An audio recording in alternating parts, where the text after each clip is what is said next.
Though seen to be true and a factual animal, within our circles at least, the Sasquatch has roamed the North American countryside for centuries, though it can be debated on whether or not it is friendly or it is a foe.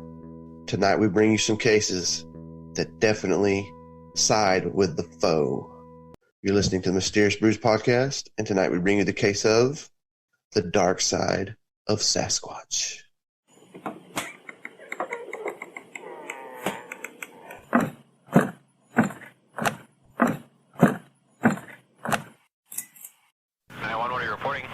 I got a strange going on out here. Something just killed my dog. Something killed your dog? My dog went flying through the air over the tree. I don't know how it did it. Okay. Damn it, I'm really confused. All I saw was my dog coming over the fence, and he was dead when she hit the ground. I didn't see any cars. All I saw was my dog coming over the fence. Welcome to a deep, dark, dank, moist basement somewhere in the bowels of Georgia. So, don't know where you young whippersnappers are located, but today in Northwest Georgia, it's fall, y'all. Ugg boots and pumpkin spice lattes are everywhere. It was fall this morning. It wasn't fall this afternoon. I'll tell you that much. I hate the transition of seasons. Like, I hate it when it's cold in the morning, hot in the afternoon. Be one or the other. Yeah, I'm tired of having to wear a coat in the morning and wearing short sleeves in the afternoon. 53, I think is what it was here this morning. And then I wound up cutting grass about 5 o'clock. And it was nice, but it was still, I still worked me up a little sweat. We are definitely heading towards cooler temperatures. So we got some new patrons. I just hope we have a good winter, man. I want some snow. As a teacher, there's you can't combine two words in the English language that will ever be as sweet as snow day. You're right. You are so right. Like, you wake up so early to get up for this job, and then you just see on the internets now, or you get your little Remind 101s or whatever now that we don't have to listen to the radio for it. I know. Or try to move the antenna so we can get one of them Atlanta stations. Yeah, all classes canceled for today. No teacher reports. Man, it's the greatest day ever. I don't know if we shouted these people out or not, so we're going to shout them out again. Our newest two were Miss Kayla Doss and Marie Welch. But it appears that I may or may not have shouted out Miss Dana Smith and Miss Amy Urban, all of which joined our great, lovely patron, the Brews Crew, as we say it. But we have 50 patrons. Daggum, man, and I ain't seen a dime. Well, you're going to. I'm going to start mailing you. I'm going to start mailing you $1 a month. Shit, I mean, I can probably write it off of my taxes, maybe. I am getting a new mic stand. That's right, man. That thing's going to be sweet. The mic stand that I'm holding in my hand that is approximately 3.5 inches long. Right. So that cord beating against that little mic stand is what our listeners hear sometimes. We're getting Coach a mic stand so that he can, that thing should be plenty long enough now that I see it. That's what she said. Not to me, but I'm sure they've said it before to others. We're going to get Coach a mic stand so he can have that thing on the side of his recliner, and that way he doesn't have to worry about breathing heavy, snotting in it. It's just there. Man, I speaking of snotting in it, bro, school for most counties started back in August, but the one I work in started back after Labor Day. And boy, oh boy, 3-year-olds will get you sick quickly. Them pre-Kers, man, they don't mess around. They go elbow to wrist with that snot bubble. That's right. All right, so ladies and gentlemen, let's jump into the dark side of Sasquatch here. We are going to start off this tale from Honobia, Oklahoma. Now, it is spelled Honobia, but it is pronounced Honobia. And from everything that I could glean about Hanabi, Oklahoma, is give some Okies a bunch of vowels and some consonants mixed in, and they will mispronounce things worse than a South Alabama redneck. I'm proud to be an Okie from Muskogee, a place where even squires can have a ball. It's a great song. It is a if great you don't song. know it, look it up. And the other great Oklahoma song is Living on Tulsa Time. All right, so Hanabi, Oklahoma is located about 2 hours southwest of Fort Smith, Arkansas. And when I say southwest, I mean more south than west. And about an hour due west of Mena, Arkansas. And you know what happened in Mena. No, well, we haven't covered it yet because we're too damn scared to. But Well, Necronomicon went ahead and started their coverage of it this week. So if you're interested, I'm sure them boys are doing a fine job over there. But let's get back to it. We've got Hanabi located at the base of the Comanche mountain range. And when I say remote, I mean BFE remote. Residents, some of whom received electricity for the first time in 1952. it's not that. I mean, come on. Drive 16 miles to the nearest gas station and 20 miles to the nearest ATM. A trip to the grocery store could be anywhere from 55 to 70 miles one way, depending on which way one would travel. Jesus Christ, man. Yeah, it's out in the middle of nowhere. Yeah, I would say so. If they drive east on State Highway 144, they are traveling on the last unpaved highway in the state of Oklahoma. Quote, there's only one thing wrong with Hanabi, said Garland Cogburn, a Hanabi resident who lives on Little River. We're just so far from anything. Other than that, this place is perfect. Hanabi sits on the Lafleur-Pushmata County line. On one side of the street is Pushmata County, and on the other side is Lafleur County. Hanabi is nestled in the heart of the Hanabi Creek Wildlife Management Area, which includes 130,000 acres of commercial timberland thick with cedar, oak, box elder, and pine trees. Wild hogs, bear, deer, and rumored panthers are some of the animals that roam this rugged terrain.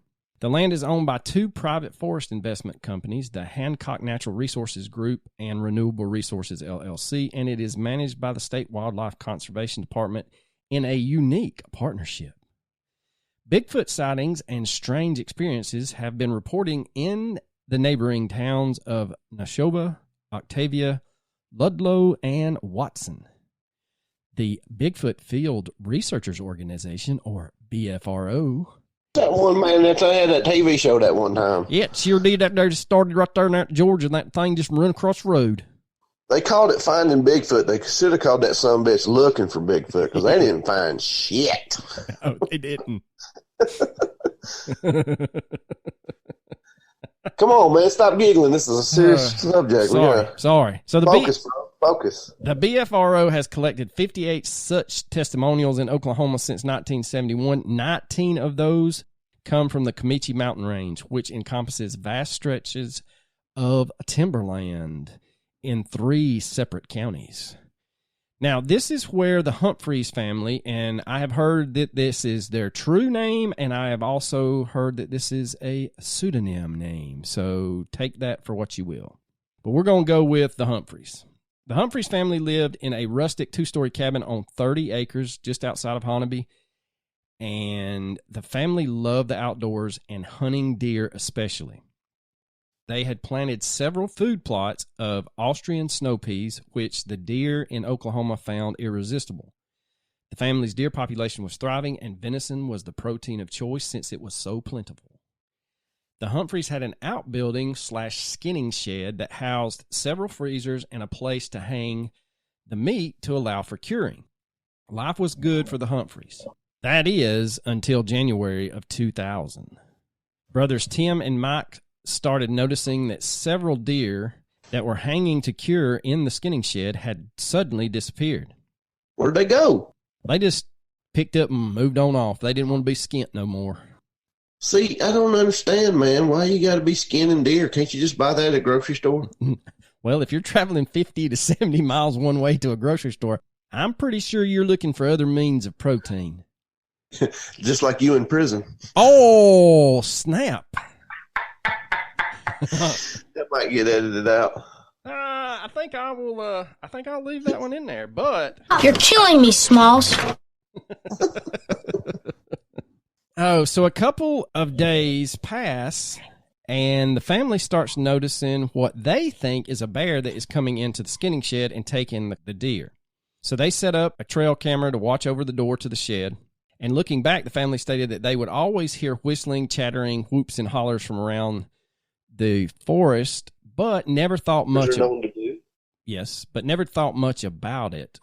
Right? I mean, bears whistle, right? They whistle and walk on two legs for extended periods of time, is what I've been told. That checks out. A couple of days pass, and when the brothers go out to retrieve some meat from the freezer, they are shocked to find that the door to the shed has been ripped off the hinges, and every bit of deer meat from the freezers, as well as the deer that were hanging to cure, are gone like yesterday's news. The Sasquatch began to come up to the house and scratch at the doors and jiggle the doorknobs, tap on the windows, and reportedly bent wrought iron gates to the property, all under the cover of darkness. Now, these gates, like I said, were wrought iron, but they were more like cattle gates, so it would take quite an animal or a machine to bend such gate. Now, Tim's wife stated that parts of the window were torn away, and the family would catch a glimpse of something large and hairy every once in a while. And one night they saw a humanoid figure that stood 8 feet tall. That's big. Yes, sir. That's bigger than Andre the Giant. Yes, sir. For a little context, y'all. The family also would smell a musky urine, burnt hair smell at night as well. I could understand a musky urine, but burnt hair? I mean, are you that bored out in Oklahoma you just set your hair on fire every once in a while? It's an unmistakable smell. It is, but I mean, most people, if you poll our audience, probably don't know what burnt hair smells like. I guarantee every one of them do, because they've all been drunk, they've all been smoking, and they lit their beard on fire. Or they've been around an idiot that lit their beard on fire. That may be true. That may be true. So the family also would hear what we refer to as the samurai chatter that was heard in the Sierra Sounds. They also would hear trees being thrashed about, so that they knew this was not just one Sasquatch. This was a pod or a family group. You know, it'd be a good treat is if we replayed the entirety of those Sierra Sounds like we did when we covered it. All 17 minutes of nonsense that pretty much got half our audience to stop listening permanently. I was going to say, and then we had that one follower that was your friend that said that he would never listen to another episode if we did that shit again. You can't explain that at a red light. You just can't. Now, the family would report that they could hear up to 5 to 7 different Sasquatch whistling, whooping, and chattering. One family member, which I read was an uncle to both Tim and Mike, contacts the BFRO about the possibility of a Sasquatch or a family of Sasquatch terrorizing his relatives. The uncle sends the following email. Quote, "Too many incidents to mention here. Please have someone contact us. This is no hoax, and my brother is afraid for his family. This creature is getting bolder every time it returns. This thing is huge, walks upright, smells like a musky urine, burned hair type odor. He repeatedly comes back in the early morning hours after midnight and harasses them until just before dawn. It has, on more than one occasion, tried to enter their home. We don't know where to turn. Everyone thinks we are crazy when we mention it. Please, we don't know what to do, but I do know that something needs to be done. There are stories we could tell that would make the hair on your neck stand on end." And that's the end of the email. Now, I did not read the official BFRO report. It is out there. I'm sure if you just Google Hanabi BFRO report, it'll pull up. So you literally chose this topic and then didn't do the proper research. You didn't even look at the report to the BFRO. The reason that That's the first thing I looked at. Okay. That's the only thing I looked at. The reason I didn't look at it is because there have been some shade thrown towards the old BFRO about this report. It is said that in the report, they described the Humphreys as uneducated backwoods Okies, which could not be farther from the truth, according to my research. Well, if you follow the BFRO on the Facebook, it has been completely taken over by trolls, man. They're posting like porno videos on there and like complete nonsense videos that have nothing, like showing people weld or showing like how chains are made and then like random porn clips. It's very strange. It's been going on for about a month now. That is not good. That is not. I mean, the porn's all right, but I don't care how chains are made. So the BFRO tells Tim and his family that they would like to set up some camera traps and some gift items. Tim is like, hell no, you're not. You need to send a hunter. I want these things killed and off my property. He said that the field reps show up with a gentleman that appeared to be in his late 60s. He was introduced to him as, quote, the hunter that Tim had requested. Now we get into a he said situation. According to the BFRO, nothing was gleaned from their investigation except a deer carcass. According to Tim, the first evening that the BFRO was there, the Sasquatch whooped, whistled, and chattered but never approached the house. The second night, the Sasquatch attacked the house just as they had before the hunter and both field reps arrived, and all three gentlemen left the property scared shitless. Tim states that he tried utilizing motion detecting lights and sound alarms and said that it worked for about a week, but then the harassment became more intense. After a terrible night of banging on the walls, beating on the doors, and scratching the windows, Tim just waits for daylight. And once the sun gets up over the trees, he goes out to see what happened to his motion detectors. He states that all of the motion sensors were turned straight upward. He also discovered after walking around the yard that there were sticks stacked in the yard at just beyond the motion detector's range. He picked up all of the sticks and reset his motion detectors. That night was somewhat peaceful, but he could hear a lot of howls, whistles, and chatter. To say that they were not happy was an understatement, and they were extremely mad that he had figured out how they thwarted his motion sensing lights. This game of resetting the motion detectors and destroying the stick markers would rock on for about a month. Then out of the blue one night, Tim describes it as a night from hell. None of his family were able to sleep, and his children were traumatized.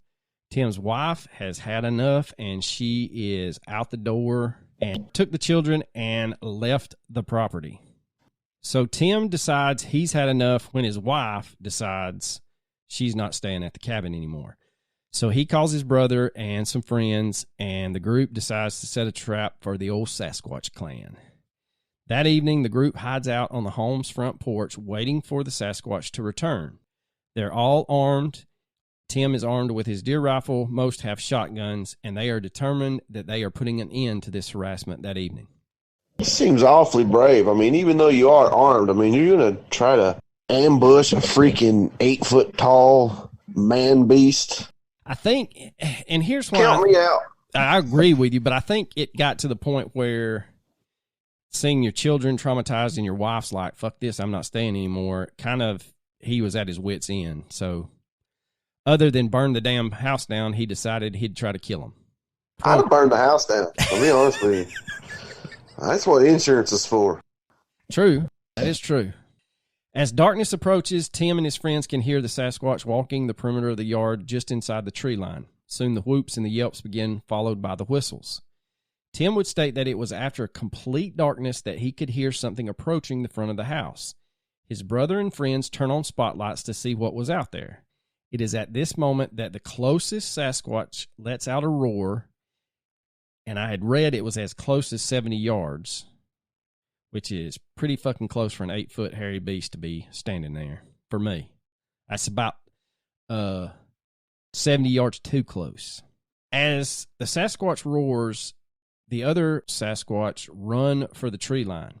Tim takes aim and shoots the Sasquatch that had roared and was the closest. He stated that the first shot struck the creature in what he assumed was the shoulder blade. The next shot was lower, and Tim knows it was a lung shot. The lung shot drops the creature to a knee, and Tim states that his final shot hits the creature at the base of the skull. In all this, I mean, and it didn't die. Correct. That's, buddy. Yeah. This is an accurate story. This is 100% true. That's one tough sumbitch right there. After the final shot, all hell breaks loose with whoops, yells, chatter. Tim and his brother both are on record stating that they could hear the creature expire. Hell-bent on showing the world that he was not crazy, his brother gets the truck. He takes the spotlight. They both head towards the creature with lights ablaze. After getting halfway to where the creature is lying, two larger Sasquatch come out and stand in front of the brothers, halfway between the dead Sasquatch and their vehicle, while a third Sasquatch emerges from the woods and picks up the dead Sasquatch in what they described as a fireman's carry. The next morning, Tim went to the spot where the Bigfoot ran and saw blood spattered on trees 9 feet high for almost 200 yards. That's where it was carried away by the other two Sasquatch. Now, a logger, unnamed of course, told Tim that he was driving down the road late that evening when he saw two of these creatures carrying a third one across the road. He tells Tim that he turned his truck around 6 times on the road because he couldn't figure out what the fuck he was seeing. Just like the logger, all of the physical evidence disappeared that night. A heavy rain that morning washed away any traces of blood, and the BFRO investigators supposedly found nothing more than a mutilated deer carcass in the vicinity where the Bigfoot supposedly fell. Yeah, but something had to mutilate it. Correct. It didn't mutilate itself. Now, it has been rumored that the BFRO was contacted by the uncle the night before they killed the Sasquatch and arrive on scene within 16 hours.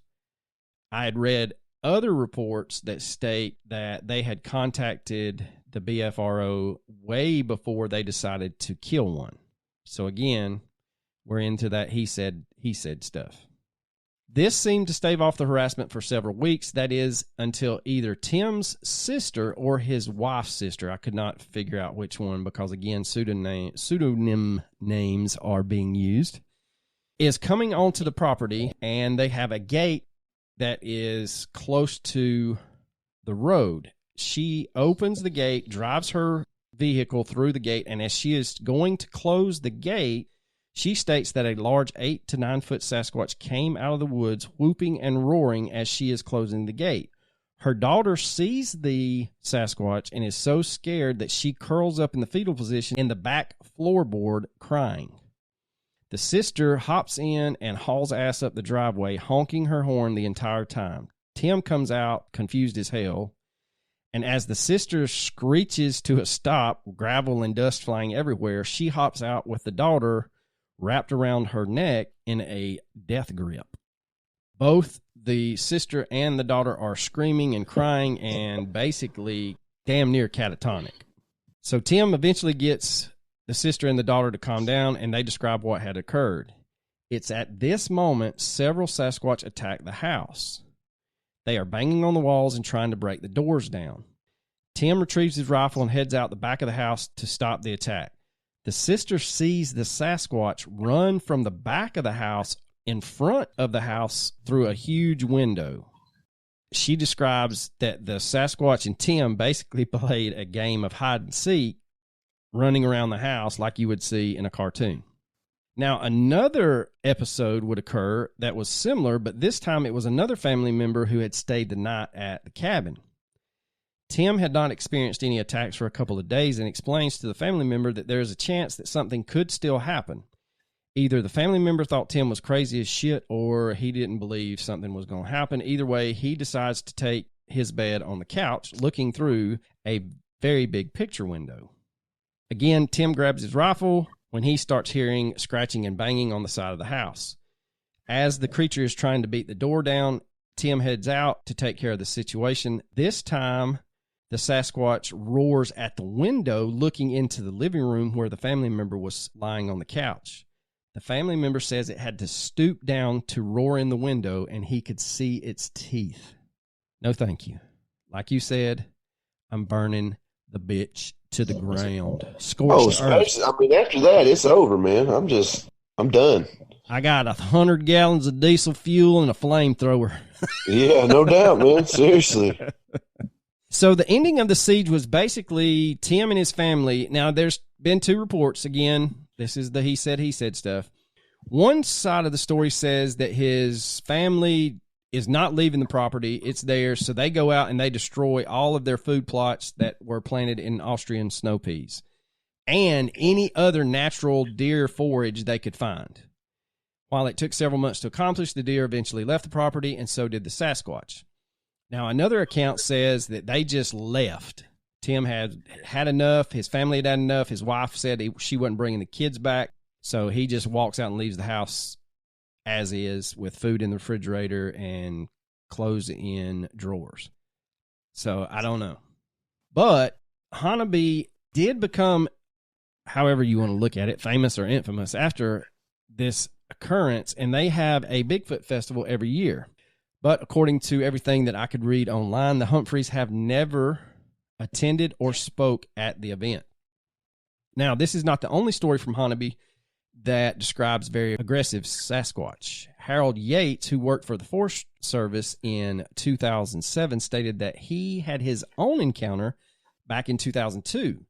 He was building a log cabin on Little River, which is the main waterway that snakes through the valley where Hanabi sits. One day, Yates was cutting planks on his saw, listening to the piercing sound of wood colliding with a saw blade. He says that when he heard the saw stop, a few seconds later, something mimicked the saw in pitch and volume. On another occasion, in the still of night, Yates stated that he heard large rocks being slammed into the river below his cabin. The crashing sound continued for 40 minutes and scared his family to death. Quote, "I don't know what could have made those sounds. That's the trouble. I don't know anything that can make those noises. I do know a bear can't make those noises." The last thing that I could find that was more than just an unnamed person was Ronnie Hammer told of a time his grandfather came upon a creature while out hunting. His grandfather was so frightened that he shot and killed the creature. Not knowing exactly what he had shot, an animal or a man, he made the decision to bury it in the hills and not mention it to, quote, outsiders. The creature he had killed was so large he had to use a horse to drag it to the burial site. It simply was too heavy for a couple of men to drag, his grandfather would tell him. Ronnie said he remembered the story very vividly, but was never told where the burial site was, nor was he supposed to talk about the incident with outsiders. And it was not until Ronnie himself was 71 years old that he recounted his grandfather's story. Now, Choctaw Indians are throughout Oklahoma in that area, and Billy Ludlow, who is a Choctaw Indian, remembers having an encounter with a Sasquatch when he was a young boy growing up in the area. He told about seeing a creature while he was walking home one day after a church function. He said it scared him and made him sprint towards his house. He said at one point during his run to home, the creature was throwing stones at him. He says a memory that he will never forget. Yeah, I'd say so. So, Coach, I hear you have a angry Sasquatch possibly somewhere near where we live. Well, this is more, I don't know if anger really played a part in it, but it's definitely the dark side of Sasquatch, because it goes against what a lot of researchers want to tell you about these creatures, that they're elusive, and of course they're, mysterious and all that, but they're relatively harmless to the human population. Well, this would prove to be not true if this story happened to be factual. So this comes from a witness named David Kay, and this is going to take place in 1985. I was 4 years old. In the month of September 1985, there's going to be a helicopter crash on the outskirts of Dahlonega, Georgia, which is a beautiful city. If you've never been, you need to visit. I graduated from the beautiful University of North Georgia. That was my alma mater. But this report is going to be quite gruesome, to say the least. And this is the story from the witness himself. In 1985, I was assigned as a military policeman to the U.S. Army garrison at Fort McPherson, Georgia. We received an alert from my squad to go and secure the crash site of an AH-1 or Cobra helicopter that belonged to the Texas Army National Guard that crashed in the Chattahoochee Forest north of the Ranger Camp. We were helicoptered into the Ranger Camp with our gear, and we boarded a Deuce, a 2.5-ton truck, for the ride to the crash site. We made it to within about 1/4 of a mile of the site and had to carry our gear in. We received that the Rangers that were this is why I don't do this part. This is why I chime in every so often with the, man, that's crazy. Anyway. Surprise, motherfucker. We relieved the Rangers that were guarding the site. The crash occurred about 12 hours earlier, and we set up camp. Our job was to keep people out of the area, whether they be curiosity seekers, news people, etc., until the crash investigation team arrived and took over. The crash site was small, about 100 feet away, 100 feet by 30 feet, because the Cobra crashed in one piece and then burned. The whole area reeked of a fuel smell and the unmistakable burned flesh smell. No. Nah, sir. We set up camp adjacent to the wreckage about 50 feet away and posted our guard shifts. My squad consisted of 5 men: Ken R., Rodney T., Sean M., Tim A., and David K. They were all MPs. We finally got to camp set around 6 p.m. and the sun was going down. A large fire was built in our perimeter, and we had set for 4-hour shifts. Myself and SPC Sean N. were on the second shift. We finally racked out about 8 p.m. to get some shut-eye. Around 10 p.m., I woke up to the most god-awful howl/scream you could imagine, and when I looked at at Sergeant Ken R. and SPC Rodney T. and PFC Tim A., you would have thought they all saw a ghost. All 3 had their .45s out, cocked, locked, and ready to rock. That's what she said. Again, not to me. All were visibly shaken. Myself and SBC Sean N. got up and asked what the hell was that. The only answer we got was another howl scream that was about 50 feet to our east. At which time, Ken R. started dousing the fire from a 5-gallon water can and then told us to spread out online. He told us to keep our flashlights off until he told us, and then told us to move out to the wreckage, keeping online. His words were, quote, "If these locals want to fuck with the Army, then let's give them what they want." At this point, you don't fuck with the Army. Now, I don't think it's locals, bub. Yeah, maybe not. At this point, we started to move out, and I could hear metal being pulled, thrown, and moved around all around the crash site. I kept looking for a light down there as I was moving. About 30 feet away, Sergeant Ken R. turned on his mag light, and what I saw scared the shit out of me. 3 creatures were there among the wreckage, and they were not bears. The closest one, about 10 feet away, was holding a piece of metal from the helicopter and stood on 2 legs. He was at least 7.5 feet tall, covered in hair except for the face, which looked like a chimp, and the one behind him, 15 feet further away, was dragging part of the pilot's body from the wreckage. He or she was larger than the first one. However, it stooped while dragging the body. My estimate was over 8 feet tall, with the same facial features. I only saw the third one briefly, about 40 feet away, as it was fleeing. There'd have been 2 movements. A physical movement and a bowel movement. Oh, yeah. No doubt. SPC Rodney T. was the first one to fire after dropping the only flashlight, which sent everyone into quote-unquote Dodge City mode. And there I was, blasting. They just, boom, started blasting until they were done with they blasted till they couldn't blast no more. After Sergeant Ken R. got everyone to stop shooting and got us calmed down, we reloaded a fresh clip and circled the wagons, so to speak. This all lasted about 20 minutes from start to finish. However, we stayed locked and loaded till sunrise and did not move from our 360 at the wreckage. Around 6, it started getting light, so we moved out to see if we killed one of the creatures or could at least get a blood trail. We found no creature bodies or blood trails. The crash investigators arrived at 8 a.m., and we said nothing to them, and we left and returned to Fort McPherson. When I think about that night, I really get the quote-unquote willies about what I saw, and as I said earlier, some of the guys with me absolutely refused to talk about it. Honestly, I think that these creatures meant us no harm. They were only scavenging. I think they may have smelled the burned bodies in the same way you can smell someone barbecuing. No, They sensed it. no. They sensed a free meal, even though we were 50 feet away, and they were really willing to take that risk. Hell no. Hell to the no, to the no, no, no. Hell no, to the no, no. Hell to the no, no. Now, let me explain something. As far as the BFRO report goes, they claim this has been debunked, and they use that.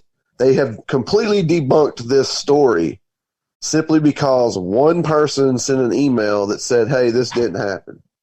So if you're in the military and you have military men getting devoured by unknown creatures, that is just ripe for something you'd want to cover up, don't you think? Yeah, and if you don't think it's covered up, look into the Mount St. Helens, what they say is a massacre due to the eruption.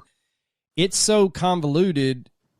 I've thought about doing an episode on it, but there's so many different stories. It's kind of like, which, I mean, we did this one, which, I mean, now we could do Mount St. Helens, but, you know, it's rumored there that they are, spoiler alert, they actually can communicate with one of them, and one is basically taking a scientist around pointing out where there should have been Sasquatch families, and they find bodies.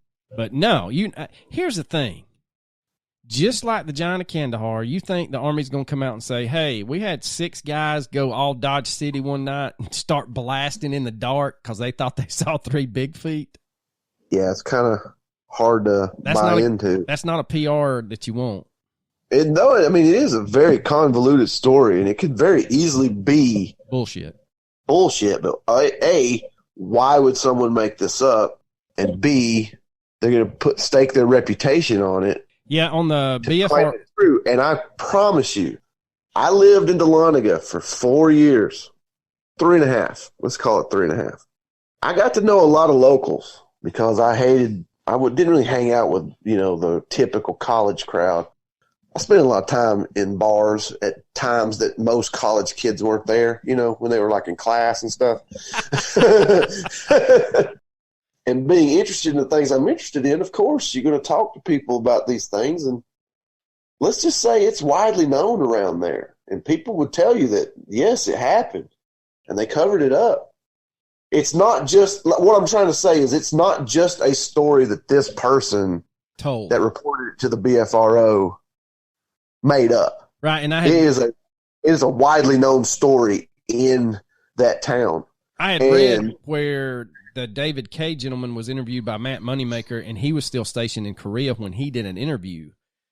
So, I mean, that leads a little bit of credibility to it if he's willing to talk to a BFRO guy and he's still in the Army. When you're still active military, yeah, they frown upon stuff like that. I mean, it's probably not enough to get discharged, but lying to I guess you could call him a journalist, but lying to a journalist, making up a complete batshit crazy story would probably get you reprimanded in some way. Yeah.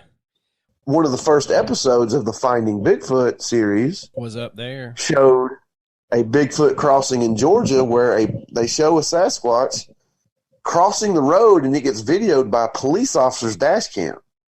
Interesting story. Where that Sasquatch crossed was my drive to work every day. It was about a mile from the place I worked. Damn. Yes. Well, and then I crossed that curve every single solitary day, and I knew exactly what had happened there, and I had my eyes peeled every time. But damn it, I didn't see nothing. Well, another of the naysayers said that how would they explain the missing rounds? And basically, the forum that I read said that they had taken their own rounds up there because they knew they were going to have to pull bullshit duty and they were going to do some target practice. So the missing rounds isn't really that big of a deal. Yeah. I don't think the guy's lying. I mean, like you said, it was corroborated. I think I read somewhere they actually got in touch with one of the other, actually the Carl J., which I think, what did you say? Was he there or is he someone else? No, he was not there. But the story was relayed to him, and he was a ranger instructor, so he had heard the story as well. And then they want to say, well, how the hell can 6 men or 5 men not hit anything at close range? Did y'all ever watch the gunfight at the OK Corral? They were what? No, I wasn't there, and they didn't have videos back then. They got pictures. Now, recreation I might have saw. They say that not what we have seen in the movies, but they said that actually where that took place, there was only like 6 or 7 feet between them. And I want to say they only killed, what, 2 Clantons? I believe it was, yeah, I think so, if I remember Tombstone correctly. You're not even aiming at that point. You're just squeezing off rounds. You couldn't even tell them where the gun was pointed. So that, ladies and gentlemen, wraps up the dark side of the Sasquatch. No? No, it doesn't. We got time for another. Oh, I didn't know you had another in your back pocket. Look at you just whooping it out. I sent it to you. I sent it to you earlier, man. I just saw this and hold on, I'm going to have to look now and see if you's lying to me. Son of a gun. You don't know about Albert Ostman? I thought that was another case. I never clicked on it. I do apologize, Coach. Oh, my God, bro. All right, do you want me to read this or you want to stumble through it? Well, since you... all right, okay. I'll give you that one. Well, I'll stumble through it since I was the only one that looked into it, and it's not very long. We could stretch it out, but I'll just give you the short and curlies of it, if you know what I'm saying. Yeah, the real curly ones. So, near the Toba Inlet in British Columbia in 1924, Albert Ostman, who was a lumberjack by trade, went on vacation in that area. He had heard stories about the quote-unquote man-beasts who supposedly roamed these woods but refused to believe them. However, as Ostman lay asleep one evening, a Sasquatch purportedly picked him up and carried him off while he was in his sleeping bag. Ostman was carried in his sleeping bag across the country for 3 hours by the Sasquatch. The Sasquatch dropped Ostman down on a plateau, and then when he climbed out of his sleeping bag, he saw standing around him was a family of 4 Samsquatches. Albert was kept captive by the Sasquatch family. The captors were 2 adults and 2 children, which held Ostman captive for 6 whole days. Now, I would have run out of poopy. My butthole would have fallen off.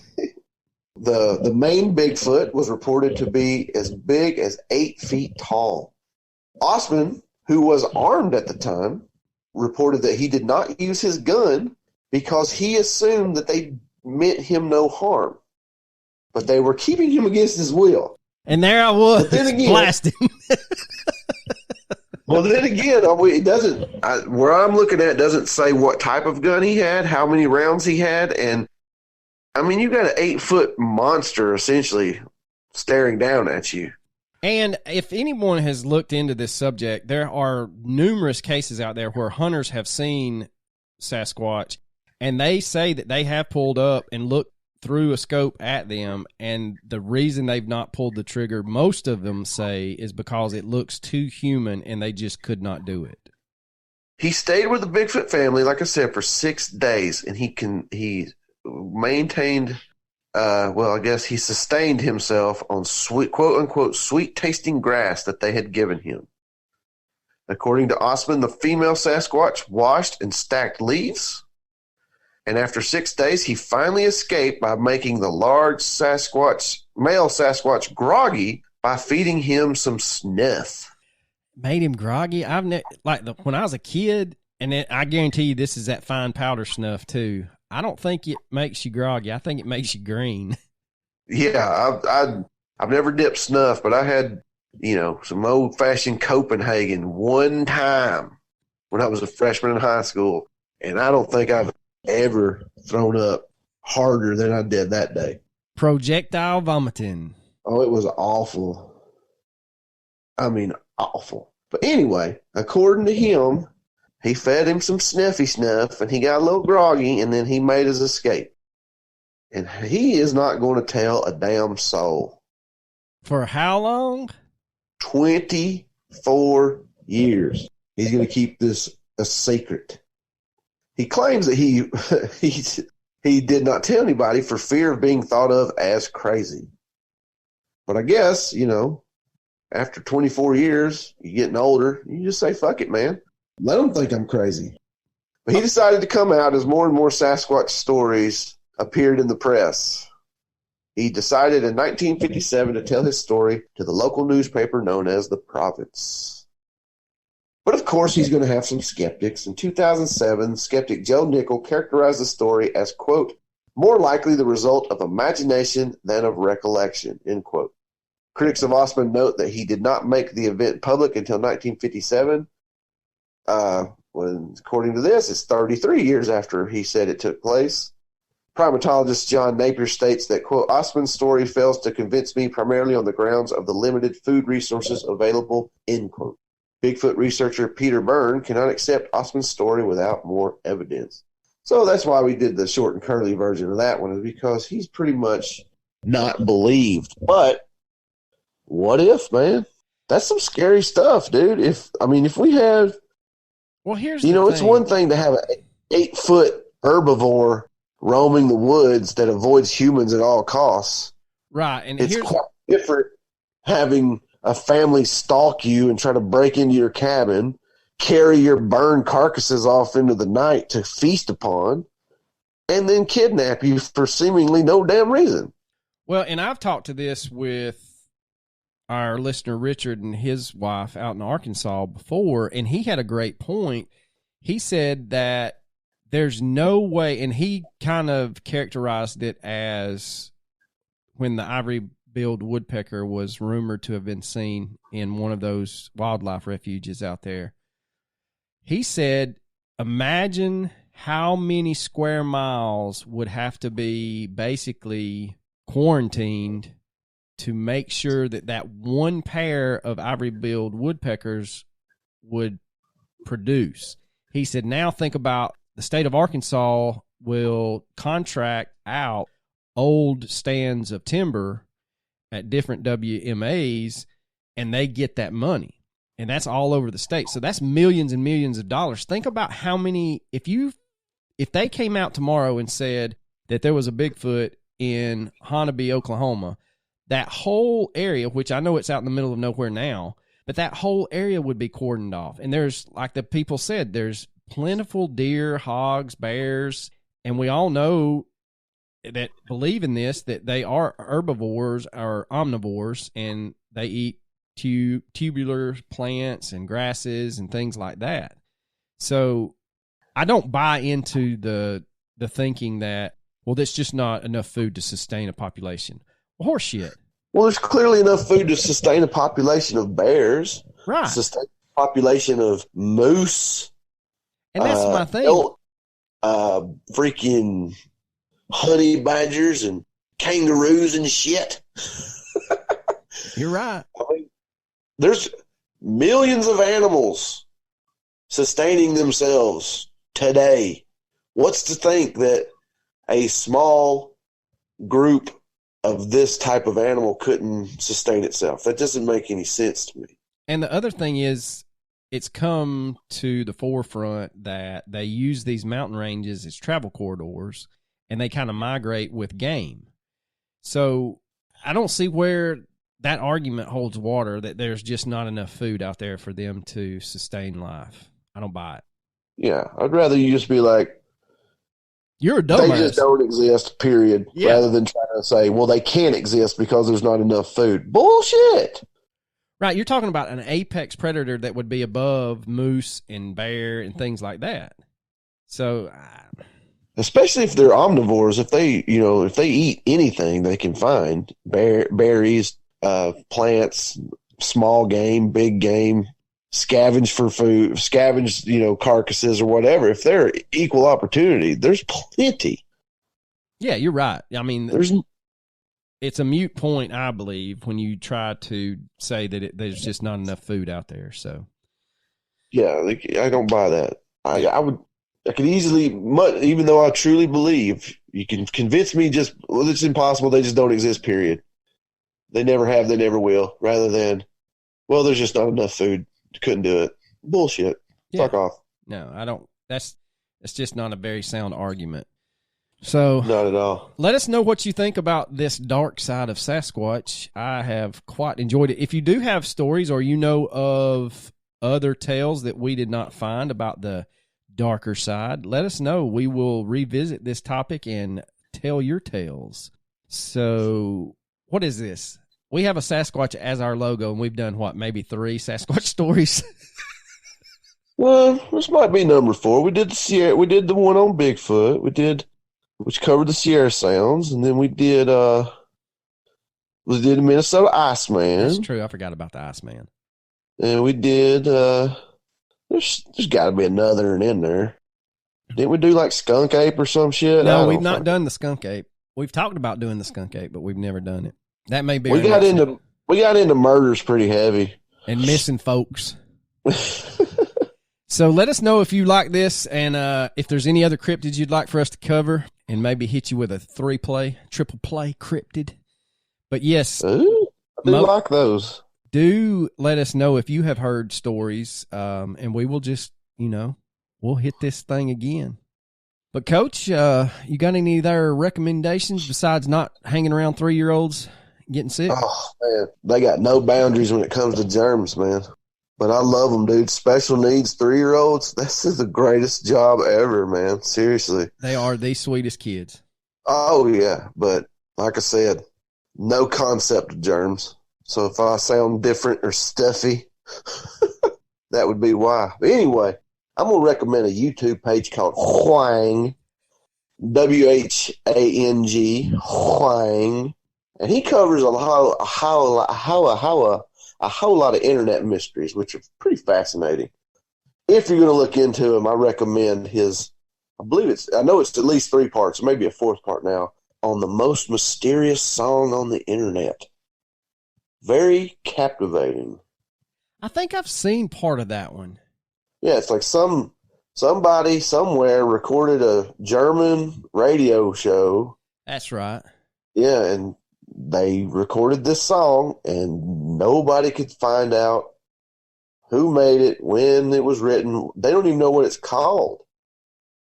And the internet has gone crazy over it. They've really done their due diligence. Reddit can solve almost any mystery you throw at them, but they can't solve this one. So check that out if you're going to look into anything he's done. I am going to recommend a product, and no, we are not sponsored by them, but I have sent out emails trying to get sponsored by them. And is this Adam and Eve? No, it was close. Man, I'm telling you, if it's Adam and Eve, I got some stuff I need to order. I could use a discount code.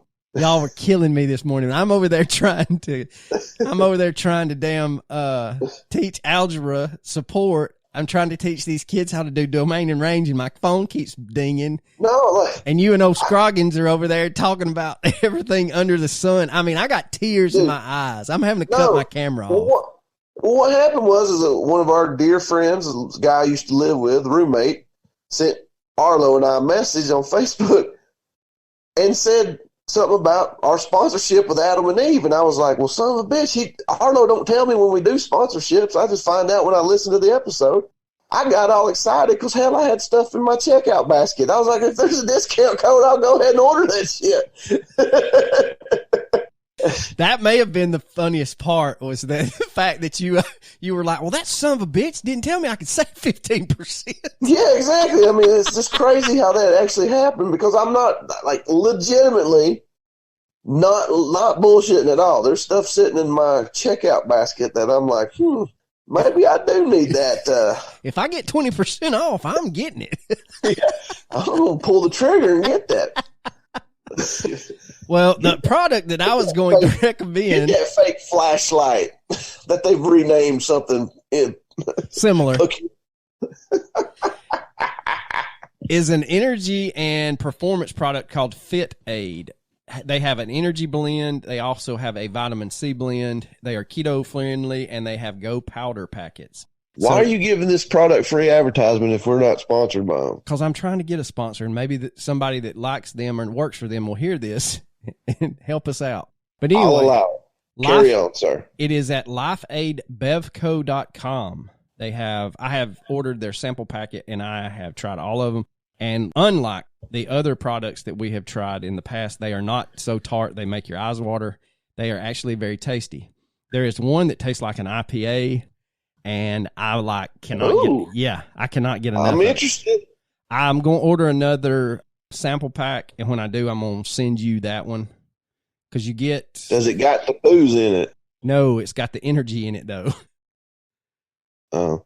Well, man, I mean, I like this idea that we just start giving free advertisement and hope that they'll pick up on it and actually advertise. So I've got another recommendation. Amazon.